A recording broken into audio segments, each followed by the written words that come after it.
Hey everyone, at the time of this recording, it is Wednesday evening. We sold some cool stuff on eBay that we wanted to show you, so I went ahead and set up the cameras while Janelle was pulling our orders and bringing them down, and here she is. Yep. What do you got tonight, honey? All right, got a couple cool things. We actually only sold 4 things, but the total of all 4 of these things is, I believe, over $200. First thing that sold is a Jellycat Bashful Bunny Plush for $29. And Janelle will have to tell you about this because I don't know anything about this, but it's got some beans in the butt here.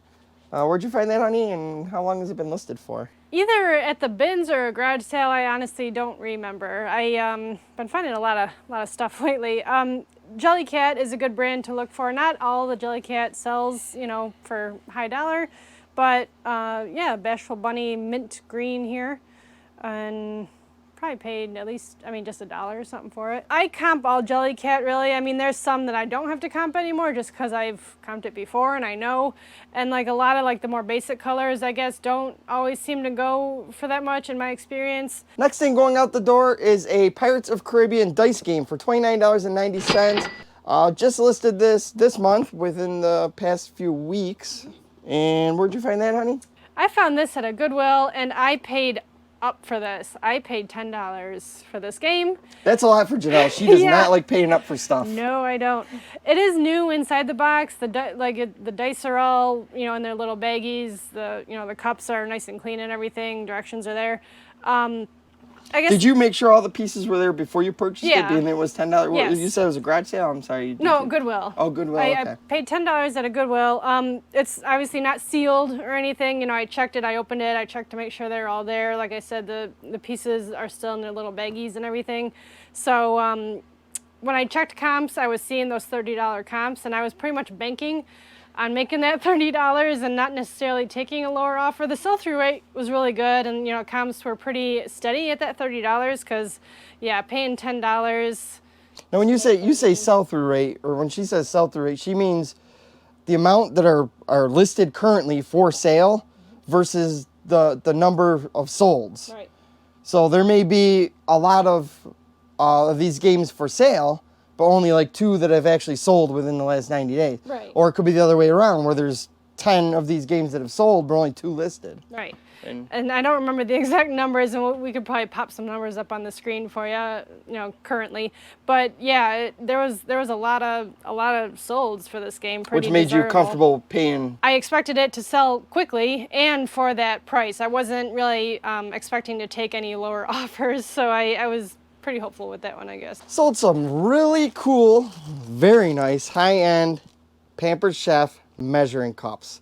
These, I tell you what, guys, you guys got to watch out for these. They sold for $14, and I have no idea why we have $14 measuring cups, but hey, they sold and we made some money. Yeah, when were they? I don't remember when these were listed. I think it's been a few months. I actually found them at the bins. They are new. Still in their baggie here with their little paperwork and everything, and I think I had them listed for like $19 for the longest time, and then we eventually just took an offer. But hey, we still made money on them. Yeah, it may not be a lot of money, but you sell 10 items for $14, it's $140. Well, and especially when I get this at the Goodwill bins, I probably paid like 50 cents for it. We try to keep a pretty even balance of expensive things and lower end things in our store. Right. Try to, I know some people like to niche down to more expensive things or only sell a lot of cheap things and try to sell more quantity. I don't know why. We try to keep it balanced. I figure it's better to be diversified than to narrow it down. Not mocking anybody that does that. It's maybe they're doing better than us. I don't know. It's just kind of what we've always done, and seems to be working okay. Maybe we could do better. I don't know. Well, sometimes when you don't have a lot of time, it's easy to get a few of these, cheaper, easier listings up. And like, again, more bread and butter type of things. People say that people like regular things that people need. Well, a lot of times you're limited to whatever you can find. You're out and about. You drove 20 minutes to a garage sale or neighborhood sale. You're just not finding anything. But you pick up, 4 or 5 of these type of things, that sell for $15 that you bought for $1. It's, do you walk by them or do you grab them and list them and make some money back for your time and your gas of driving all over the place? Yeah, exactly. Or like I said, or do you walk by them because you didn't find that $100 to $200 item, you know, but whatever. Next thing we sold is a set of 4 Super Y plush for $65. I have no idea what they are and why they sold for $65. But again, the plush expert will explain to us. Yes. So Super Y is a show that was on PBS Kids. I think it's still on there. Frankie actually used to watch this show for a bit when he was younger. Did he really? Yeah. I remember watching this with him. You said PBS Kids? Yep. It's funny.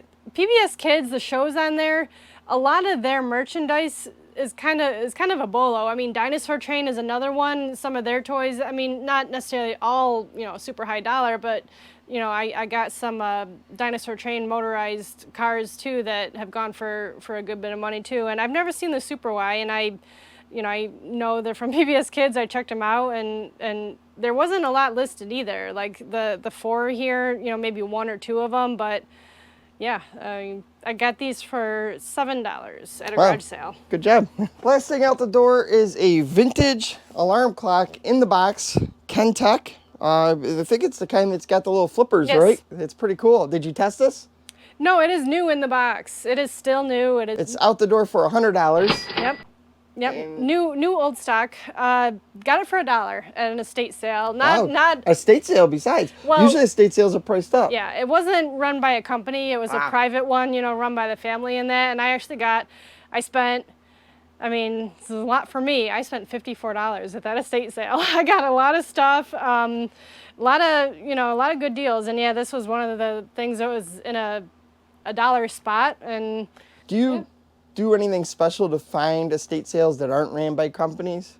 I mean, I always check Craigslist for garage sales, rummage sales, estate sales. I mean, if there's an estate sale posted, I'll look at it. If it's run by a company, I won't necessarily make that priority, unless that's really all that's going on, I guess. Or if it's kind of, the second or third day where there's running deals on stuff. But I always try to look for those private, family-run estate sales because usually you can find some good deals there. Yeah, I mean, estate sale companies, when they put on an estate sale, they obviously keep a commission, so families don't want to always pay that commission. They feel like they're, getting screwed out of some money or whatever, or profits. But you got to think about it. Estate sale companies, they deal with crap every day. They know what sells, what doesn't sell, what it sells for. So, I mean, even though you're paying that commission to that estate sale company, they could make a lot more money. But if they don't want to go with it, that's a win for us because then we can move in and find stuff like this. I mean, and honestly, they were doing pretty good at that estate sale. They were getting tons of business. The prices were good. Really good. I mean, some of the stuff was priced up a little bit. They had a room full of books. I think all the books were $5 for $1. Or they had a bunch of Stephen King books, and each Stephen King book was $5. And so it's like stuff like that. I'm like, nah, I bought one, Stephen King book that I was going to pair with another one. But so, I mean, yeah, I got lucky. Honey, do you feel, I mean, we're going into October here in another week or so. Do you feel garage sales are starting to slow down a bit? Because the weather is still pretty warm right now. Yeah, I mean, I guess I've noticed Thursdays are starting to slow down, which I know not a lot of areas in the country even have Thursday garage sales, but like tomorrow, right now, I think I only have like 4 garage sales, which I mean is good, but it's kind of light for the area. Do you have like a game plan for when garage sales start slowing down? You gonna go somewhere else, or I'm gonna be try to fill in your time for them days? Yeah, I mean, I'm gonna be hitting the thrift stores more often. I might hit right now. I hit the Goodwill bins once a week. I might make that twice a week. Estate sales, I'll look up estate sales. Even the company run what they don't catch everything. Sometimes find some little stuff. So and I think we were talking about maybe hitting that Amazon bin store again. Yeah. That we've done videos at in the past. Maybe Right. we'll get a couple more videos. We got to be really selective at that store though, because a lot of that stuff is broken or just missing or parts. it's returned. It was used and returned. Yeah, so we got to be a lot more careful. And the prices, I mean, what do they start at, like $9? It's $9 on restock. And a lot of that stuff's not really name brand stuff. It's like just China knockoff stuff.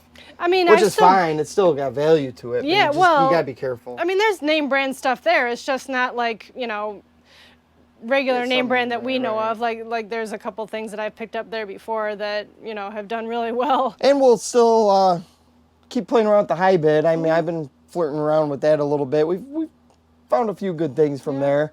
Last couple auctions we did this week didn't pan out too good for us. The prices just went through the roof, but we'll keep messing with that. Definitely not something we can count on, but another avenue of finding some stuff. We were thinking about checking out, we found a website, I gotta go back and find it now, that was doing storage unit auctions online. So there's some in the area that were doing that, so we were thinking about maybe checking that out. We'll see. I don't want to get into the junk No. business and have a rollaway dumpster sitting in our driveway, because I would assume with storage units, it's going to be 95% junk. Right. We haven't done them, so don't mark my words on that. Don't take my advice on that, but that's why we haven't done them personally. Well, we don't want to get stuck with the furniture, Yeah. the large items. We don't have a storefront or a flea market booth, nor do we want one, because we like to work Yeah. on this at our own time. We don't want to be tied to something. Right. I mean, there was, I think when I was looking at the storage unit auction site there was, I mean, there's all different sizes. Like there's there's like closet size ones even that they do. So it's like We'll something see. like that maybe that only goes for $20 or whatever, but. We'll see. So stay tuned to the channel, see where we end up with our journeys. Yeah, let us know if you guys have ever done any of those, because we're really curious about those. I'm going to get this stuff packed up, get to bed, because I got to go to work tomorrow, and Janelle's got to get up to get to the garage sales tomorrow. If you like the video, give it the old thumbs up. Give us some comments down below. Let us know what you like or don't like about the videos, and we'll see you on the next one. Bye.